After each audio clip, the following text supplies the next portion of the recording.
folks, welcome in. We're jumping right into an instant reaction to the Chiefs and Miami Dolphins game, in which the Chiefs absolutely worked the Dolphins. And in this episode, we're going to be talking about three major things that I want to call out, and my concerns about Miami overall as they go into the offseason and continue to chase legitimate success in the AFC. So the three topics: my concerns about Miami's lack of experience, how soft their offense played in this game, and some critics of their defense were saying the same thing. And overall, I want to talk a little bit about how Kansas City seems to have returned back to championship form. Let's hop into it. Regardless of how you feel about the new NFL and their bullshit roughing the passer calls, you simply can't allow mental mistakes and inexperience be the thing that beats you when you're going up against a championship level team.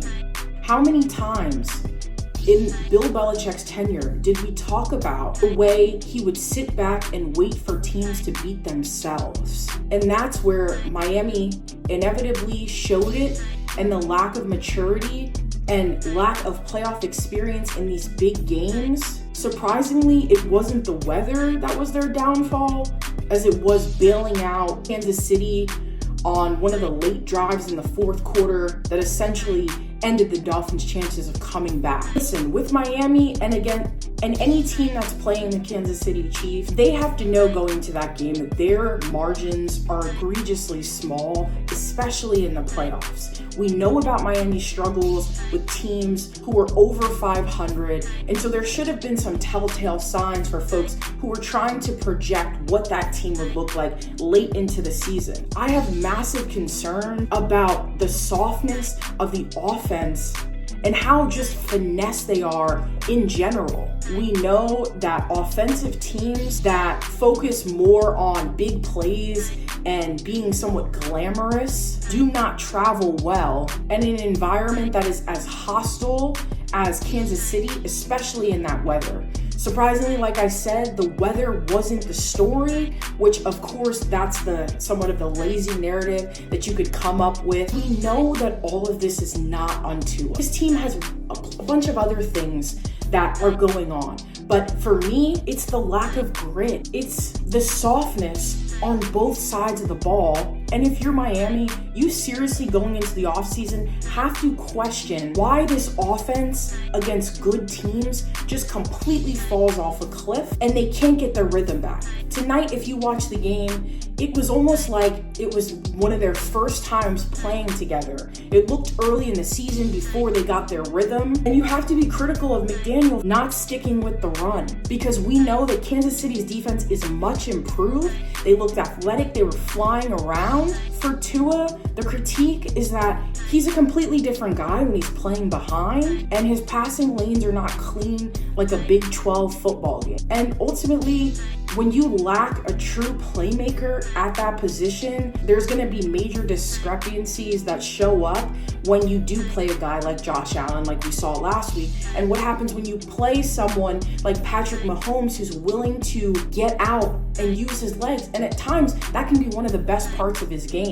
So for Tua to not start running until the middle of the fourth quarter, really, it's way past that point, and he's got to develop a part of his game where, yes, he might be practicing jiu-jitsu in the offseason, but he's got to understand when he has the right leverage and when it's time for him to actually go out and make those plays. Because when you're sitting back in the pocket looking for a beautiful open pass, it's just not going to happen in the NFL, and it's not going to happen this late into the season. Listen, the fix for me, for Miami, comes down to bringing in some veteran guys on offense who are legitimately dogs, who don't care, don't mind getting their hands dirty, don't mind roughing up some of the other dudes across the line, and finding a running game that isn't predicated on things looking perfect in each and every hole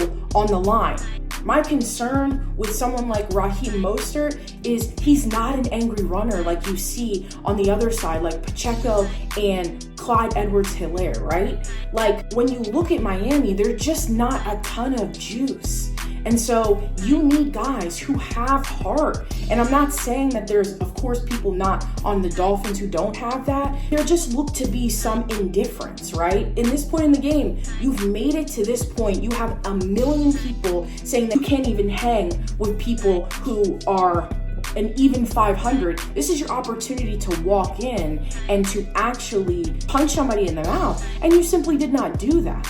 And I think that's a reflection of, Mike McDaniel's playful side, his, cool and calm. At some point, you need somebody like, let's say, a Dan Campbell, who can come in and say, we're going to bite people's kneecaps off, which is obviously something he actually said in real life. Now let's get on to what went on with Kansas City. They look like a different team from earlier in the season. They looked extremely balanced. They looked well coached. They rely on their strengths. They understand their advantage in the running game. Pacheco is one of the funnest players to watch. Someone likened him to running like a cartoon character, and it's true. I mean, every step he takes, it's like the complete opposite of what you see. It's like every step really, really, really matters because those dudes really care and they feel they have a legitimate shot. It's just Miami doesn't want to work, and I hate that. If you're watching that game as another AFC team, you have to be concerned about what the Kansas City Chiefs looked like tonight.